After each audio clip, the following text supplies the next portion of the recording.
ഇതിനകത്ത് അത് ഡയറക്റ്റ് ചെയ്യാൻ പോകുമ്പോൾ അച്ഛന്റെ കഥയാണ് ചെയ്യുന്നത്, ആ ഒരു ഫീലിംഗ് എങ്ങനെ ഉണ്ടായിരുന്നു? എന്തെങ്കിലും തരത്തിലുള്ള ടെൻഷൻ ഉണ്ടായിരുന്നോ? മരണ ടെൻഷനായിരുന്നു. ഉള്ളത് പറയാലോ കുട്ടീന്നല്ലേ.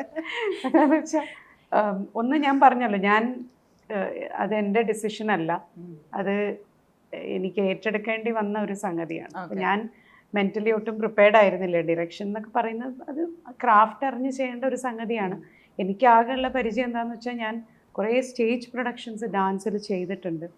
അപ്പോൾ എക്സ്പ്രഷൻസിനെ കുറിച്ച് ഒരു ധാരണയുണ്ട്, ഒരു ക്യാരക്ടർ എങ്ങനെ ബിഹേവ് ചെയ്യണം എന്നതിനെ കുറിച്ചൊരു ധാരണയുണ്ട്. ആ കഥ മനപ്പാടാണ്. ഇത്രേ ഉണ്ടായിരുന്നുള്ളൂ എൻ്റെ ഒരു എന്താ പറയുക കൈമുതൽ എന്ന് പറയുന്നത്. ബാക്കി സന്തോഷേട്ടൻ തരുന്ന ധൈര്യവും പിന്നെ ഒരു നല്ല ടീമും ഉണ്ടായിരുന്നു എനിക്ക്. അത് ഒരു വലിയ സ്ട്രെങ്ത്താണ് നമുക്കൊരു ടീം എന്നുള്ളത്. അവരുടെ സഹായം കൊണ്ട് മാത്രമാണ് എനിക്കിത് അക്കംപ്ലിഷ് ചെയ്യാൻ. പക്ഷേ ഇത് സത്യം പറഞ്ഞാൽ ഇത് ഇറങ്ങുന്നവരെ ഞാൻ സമാധാനത്തോടെ ഉറങ്ങില്ല. എന്താണെന്ന് വെച്ചാൽ അച്ഛൻ്റെ കഥ മകള് എങ്ങനെ കൺസീവ് ചെയ്തു, അത് പല അഭിപ്രായങ്ങളുണ്ടാവും എന്നുള്ളത് ഐ നോ ദാറ്റ്. അത് നമുക്കൊന്നും ചെയ്യാൻ പറ്റില്ല. പക്ഷെ എന്നെ സംബന്ധിച്ചിടത്തോളം ഞാൻ പരമാവധി ആ കഥയോട് നീതി പുലർത്തിക്കൊണ്ട് ചെയ്യാൻ ഞാൻ ശ്രമിച്ചിട്ടുണ്ട്. അത്രേ എനിക്ക് പറയാൻ പറ്റും. ടെൻഷൻ അടിക്കണ്ട, ആരെങ്കിലും പറയണെങ്കിൽ പറഞ്ഞാൽ ഇത് എൻ്റെ അച്ഛൻ്റെ കഥയാണ്, ഞാൻ എനിക്ക്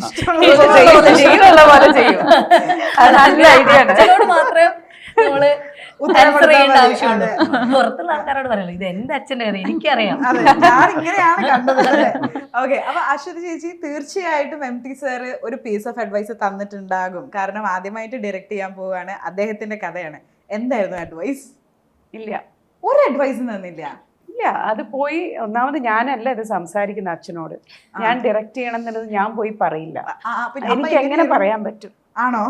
എനിക്ക് അതിനുള്ള ധൈര്യമൊന്നുമില്ല. അച്ഛനോട് പോയിട്ട് അച്ഛാ ഞാൻ ഈ കഥ ചെയ്യണു.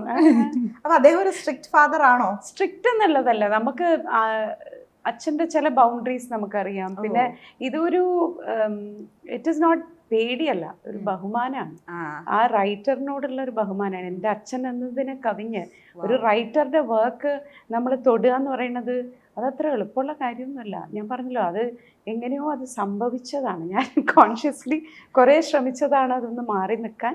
പക്ഷെ അത് സംഭവിച്ചു. ഞാനല്ല പോയി പറഞ്ഞത് അച്ഛനോട്. അപ്പം പറഞ്ഞ ആൾക്കാരോട് അച്ഛൻ പറഞ്ഞത് അവർക്ക് ധൈര്യം ഉണ്ടെങ്കിൽ അത് ചെയ്യട്ടെ. അയാൾക്ക് അതിനുള്ള കോൺഫിഡൻസ് ഉണ്ടെങ്കിൽ അയാൾ അത് ചെയ്യട്ടെ. സുധീരേട്ടനായിരുന്നു അപ്പൊ അതിന്. അപ്പൊ എന്താണ് അപ്പൊ അവിടെ തന്നെ കേൾക്കാം, MT സാറിന്റെ ഒരു ഫസ്റ്റ് റിയാക്ഷൻ എന്തായിരുന്നു? അല്ല, സാറ് പിന്നെ എപ്പോഴും ഞാൻ പറയില്ല, ഇതിൽ ആ സിനിമ ഏറ്റവും നന്നായിട്ട് കൺസീവ് ചെയ്യുന്ന ഒരു ഡയറക്ടർ.